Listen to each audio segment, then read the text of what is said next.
pale na Twitter X at Hope FM Live, and on Twitter I saw a lot of you there. Nashukuru Chaniki pale Twitter nilikuwa nimekuona. Amos Odunga, mtoto wa Cosmas, Saimoke Hara, thank you. Nani mwingine? Abi Tuata pia I saw you on Twitter. Samulinge, asante sana for always being with us pale Twitter X.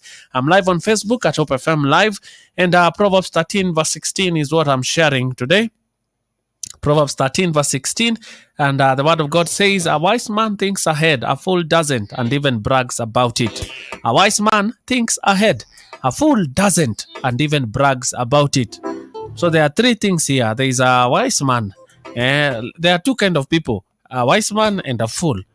And there is some things that a wise man does, and a wise man thinks ahead. And you've been wise enough, you've been knowledgeable in what you're supposed to do. You get something, you spend, you spare, you save. A wise man thinks ahead, and this is what I'm just talking about today. Even in the question, from the question I asked you, what are you doing? What are your thoughts concerning this season and not overspending, and knowing that pia kuna mambo January nataka, Feb nataka, that idea you had, and you're like, I'll be saving 5k every month. 2024, I'm going to be self-employed, and you've been saving diligently, and the money is there. So I know you think ahead, but the word of God says a fool doesn't. So when you go there and go out of your plan, when you go there and go out of what you can afford, consider yourself a fool. A fool doesn't, and even brags about it. And this is what some of us do. Some of us even, go there and lie in the form of bragging, in the form of, I have this, I have this. Some of you even go there and brag in the form of the promises that you're going to give. Nani wewe wachana, si mimi ndio nakwambia, leta mtoto, we nitumie makaratasi yake, nitafanya hivi na hivi na hivi na hivi na hivi. That is being foolish. And maybe this season, as you plan to go home, be a wise man. Think ahead. Thinking ahead is, having an awareness of what is coming, or what awaits you, and or what your responsibilities are, and how you're going to meet them. Also, another thing about this season is that, even some bosses give bonuses and stuff. So thinking ahead is also planning on those things. Don't go there and be a fool, and even drag, or rather brag in your foolishness. So tusisikie wewe ndio umeenda kubrag huko mtaa, vile wewe ndio bazenga. Hakuna ubazenga kwa kitu ambacho hauna.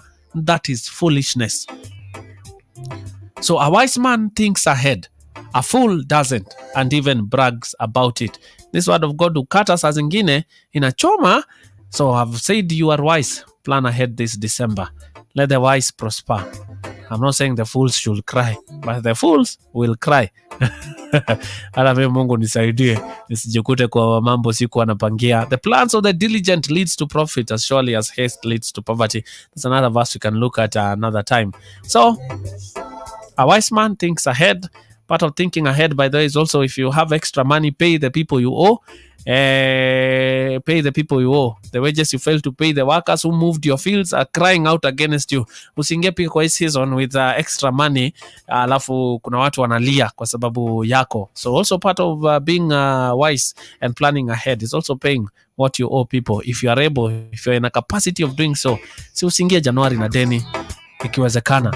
Hiyo bonus imekuja, clear hiyo kadeni uko nayo na wewe jirani yako, before uende useme nimekuja, and do what fools do, and fools brag. Thank you for your time. Thank you.